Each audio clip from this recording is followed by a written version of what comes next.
Capitola Black Recordings presents an unabridged recording of The Lost Jewel by Charlotte Marie Tucker, or A Lady of England. Chapter 17. The Gambler's Fortune. We have too long lost sight of the gem, the fate of which forms the connecting thread of this story. The A.L.O.E has now fallen into worse hands than any whose touch have polluted it yet. Jem Jondrille, or as he is more usually called by his companions, Sneaking Jem, or Gambling Jem, has, by that sleight of hand in which he prides himself, whether in connection with a pocket or a pack of cards, made himself possessor of the jewel at the Socialist meeting which Martin Warren attended. Jem Jondrille is tall, sallow, repulsive in mien, with an eye which ever avoids meeting another, a low forehead, and ill-shaped head, covered by a mass of coarse black hair. His dress varies according to his success in the evil line of business which he pursues. Sometimes Jem appears in such guise that the instinctive judgment of a passer-by would be, "There goes some ruffian let loose from jail, whom it would be very undesirable to meet alone in a lane at night." At other times the gambler will show himself to the world dressed in the extravagance of fashion, for Jem has taste for finery, and is well pleased to saunter down the street with rings on his fingers, gay studs in his shirt, and a gaudy chain very ostentatiously stretched across his waistcoat. He has then a cigar between his lips, and his hat cocked jauntily on one side, and he assumes somewhat of a swaggering air, unless a policeman be seen in the background, whose presence he as instinctively avoids as a rat might that of the grimalkin. Jem Jondrille examined his spoils by the light of a gas-lamp, in a low disreputable lane in London. Finding that Warren's purse contained nothing but a little silver, he uttered a profane curse on its late possessor, and proceeded to examine the A.L.O.E. As a preliminary precaution, to avoid its ever being identified, Jem broke off the long pin attached to it, and removed with his knife every particle of the worthless setting. As soon as he had done so, he was struck by the beauty and brilliancy of what he had at first suspected to be but a tawdry ornament, stamped by its very size as something valueless and vulgar. "If this is a false diamond," he muttered with an oath, "it is precious like a real one." He turned it in every direction. "It can't be real, or that cove wouldn't ha' worn it. I doubt there be sich a diamond in the world, save that 'ere big one of the Queen's, and—" Jem stopped suddenly, glanced round with his lips apart and eyebrows elevated as if in surprise or fear. No one was near. No noise had startled him. Yet it was the thought which had flashed through his mind that imprinted its stamp on his coarse features. Eagerly, Jondrille looked again at his prize, as if his faculties were concentrated in the examination of what he held in his hand. "It was 6 or 8 years back. I mind it as if it were yesterday. Great papers patched in every window, stuck upon every lamp-post, offering a reward, and sich a reward, for a diamond just like this. But who offered it? There's the hitch." And the thief rubbed his forehead as the seat of memory, but pondered and rubbed in vain. "Could I sell it, sich a jewel as this, and be a made man at once? No, no, the beaks would be after me in no time, have me up as they've had me many a time afore, and it's 6 months in limbo, hard work, no pay, as I'd get for finding the diamond. The honest game is the safer, but I can't for the life of me remember who it was as lost the jewel, or I'd go to him at once. He'd take it gladly. There'd be a good round sum down, and no troublesome questions asked." 3 difficulties presented themselves to the mind of the thief. How to discover whether the A.L.O.E. were a real jewel or a false one, whether, if real, it were the diamond whose loss had been advertised, and, should he be satisfied on those two leading points, how to find out the name of the gentleman who had offered a princely reward for its recovery. After much cogitation and doubt, Jem Jondrille decided on taking it to Ben Slater, a sharper of his acquaintance, who, under cover of a pawnbroker's business, was an extensive receiver of stolen goods. "Ben's sharp as a needle, and knows all about 'em sort of valuable things. I'll try him, but I'll not trust him," thought the thief. On the following day, Jem Jondrille stood in a small, dark shop, where light found its way rather through the door than the window, encumbered, as was the latter, with a most heterogeneous collection of ticketed articles: the poor man's blanket, the minstrel's bandolin, well-thumbed volumes, bundles of old spoons, ancient china, dirty articles of dress, blocked up the dusty panes, over which hung the emblematical 3 gilt balls. Ben Slater's appearance was in keeping with that of his shop. He was a wizened, shrunken man, who, like the wares in his window, seemed to have seen his best days. With sharp nose and chin approaching each other over the chasm of the sunken mouth, and eyes keen and restless as a weasel's, looking sometimes through, but more frequently over, the blue steel spectacles which he wore, there was not a man in London reckoned more cute, or more up to a dodge, by the light-fingered gentry than Benjamin Slater. "What should you say this is worth?" asked Jem, holding out the atma for inspection, but taking care not to trust it for a minute out of his own hand. He watched the face of Ben Slater as the pawnbroker carefully and ponderingly examined the jewel through his glasses, but the wrinkled face betrayed no emotion. The old man then raised his head, and returned the scrutiny with interest, reading the dark countenance before him as he might have perused a book. "Where did you pick up this?"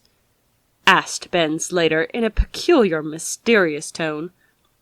"That's neither here nor there," replied Jem, assuming an off-hand manner. "The question at hand is this: what will you give me for it?" "5. The pawnbroker paused, and looked hard at Jem Jondrille. 5 guineas, eh?" asked the thief, closing his fingers tightly over the jewel as he spoke. "Well, say £5. "I'll be hanged if you have it for 50, exclaimed Jem, confirmed at once in his growing persuasion that the atma was a valuable prize. "You'd better not speak quite so loud, young man," said the pawnbroker with a warning glance at the door. "If you was to be found with the gem in your possession, I'd not give a brass farthing for your chance of sleeping tonight out of jail. Sir John Allison sent notice to all the police officers the day after his young lady lost it." "Sir John Allison! Grosvenor Square! That's it!" exclaimed Jem Jondrille in triumph. "I'll be off to the gent like a shot." Ben Slater laid his lean fingers on the arm of the thief. The pawnbroker had already made up his mind to have a share, and that no inconsiderable share, in the prize which had fallen to the lot of his companion. In low cunning and readiness of mental resource, he knew himself to be as superior to Jem as the latter was to him in sleight of hand and physical strength. Ben drew Jondrille into his small back parlour, made him sit down, and after calling his own daughter to mind the shop, entered into close conversation with the thief. He set before Jem, with such artful skill, the difficulty of securing the reward, after the lapse of so many years, without some friend to answer for his respectability, some sharper head than his own to devise a likely story to account for the jewel coming honestly into his possession, that Jondrille was glad enough to get Slater to accompany him to the baronet's house in town, agreeing to give the pawnbroker a considerable percentage upon whatever sum he might help him to obtain. "I must make a few arrangements before I go," said old Ben Slater to his comrade. "Just wait here a minute until I come back." And he shuffled up the creaking staircase which led to the upper part of his dwelling. The minute proved such a long one, the arrangements were apparently so complicated, that Jem, who was eager to start, found his patience almost exhausted. At length the pawnbroker rejoined him, and the men set out together. Jem was excited and talkative. Ben Slater was very silent and observant. They reached Grosvenor Square. The shutters of the baronet's house were closed. The men's ring was answered by a female servant. "As I expected," muttered the pawnbroker. A string of questions from Jem were briefly answered by the maid. Sir John was not in London, and was not expected there soon. Very seldom came to town. Was then at Grandmont. That was more than 10 miles off, in Surrey. "Now you take my advice," said the pawnbroker to Jem as the two turned away from the door. "Winter days are short. You'll come to my house, sleep there tonight, and tomorrow—" "I'll not sleep at your house, or at any other house till I have seen Sir John," answered Jem, with a magnificent wink of the eye.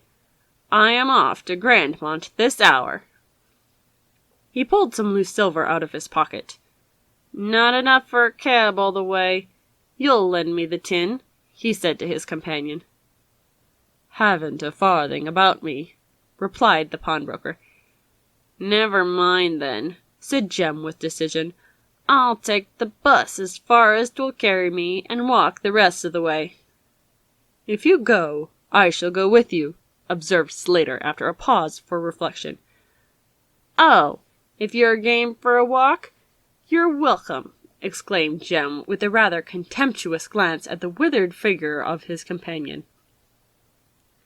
After another futile attempt to persuade Jem to return to his house, Slater proceeded with him to the nearest point where they could hail a conveyance going in the desired direction, and the two men were set down by it at a distance of some 5 or 6 miles from Grandmont Hall. "You'll not walk it, old fellow," cried Jem, whirling round a heavy oak stick which he carried. A grim smile was Ben's only reply. The pawnbroker shuffled on more bravely than might have been expected from his appearance along the dusty road edged with leafless hedges, and dotted here and there with the dwellings of men.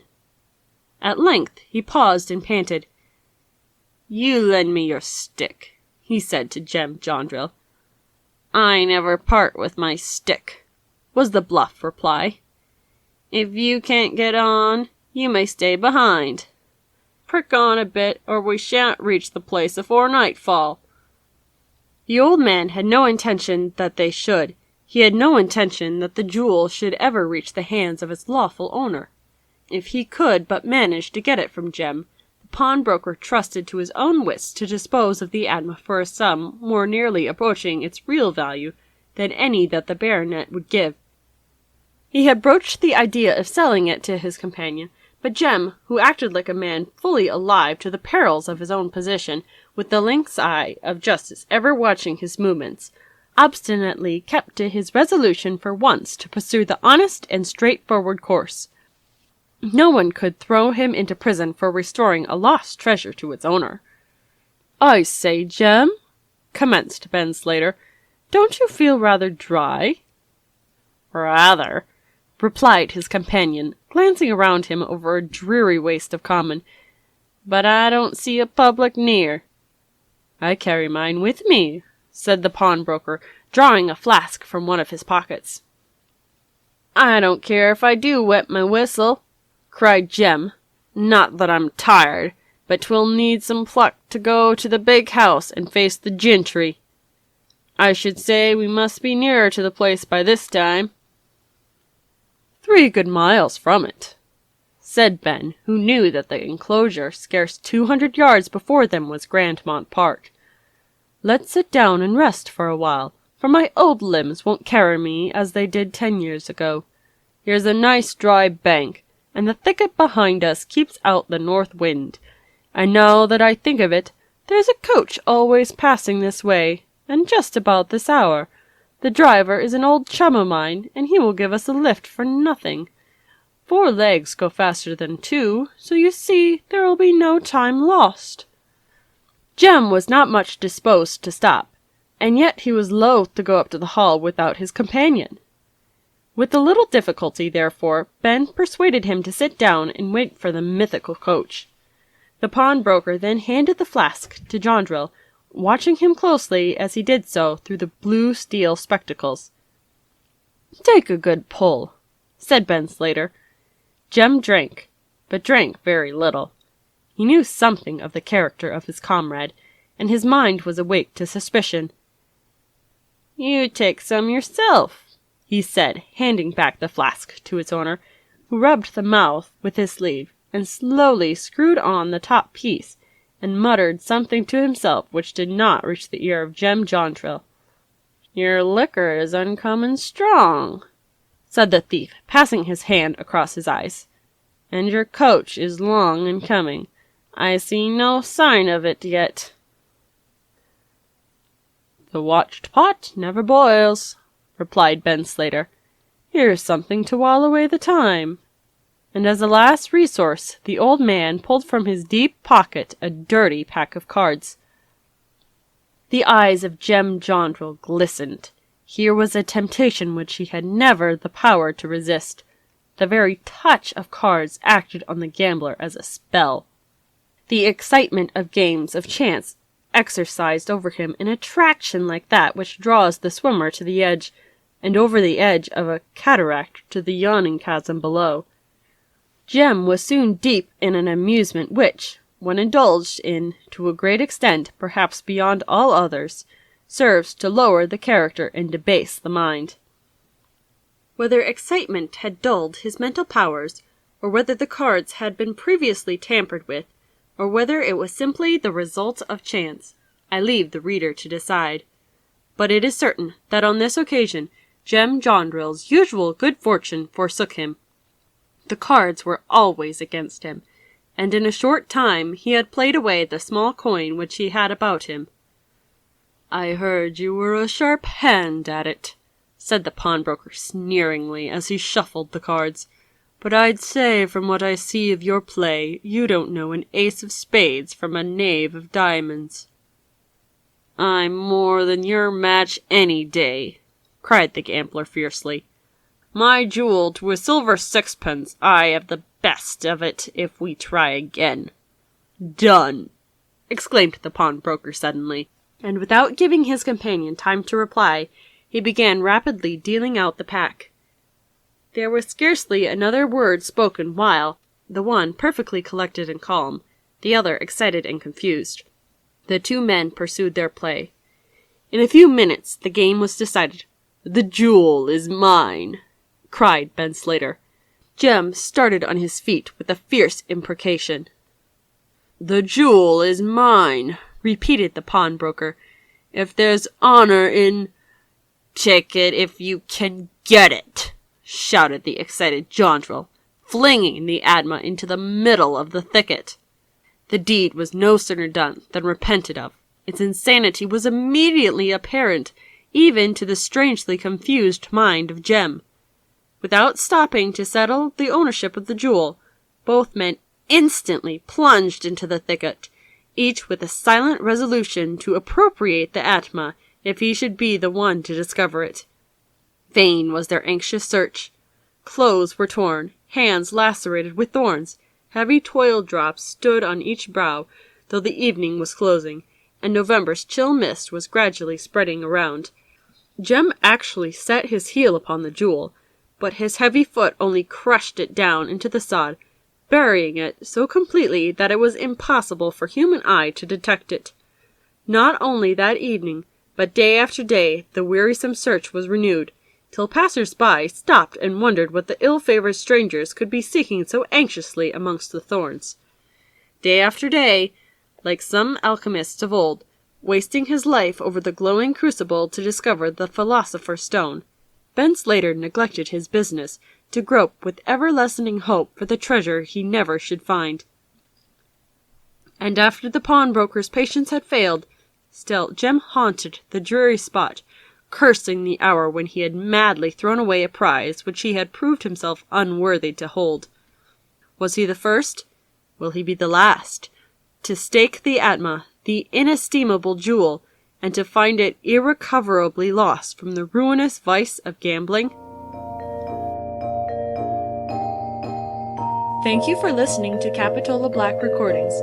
I hope you have enjoyed this recording of The Lost Jewel by Charlotte Marie Tucker.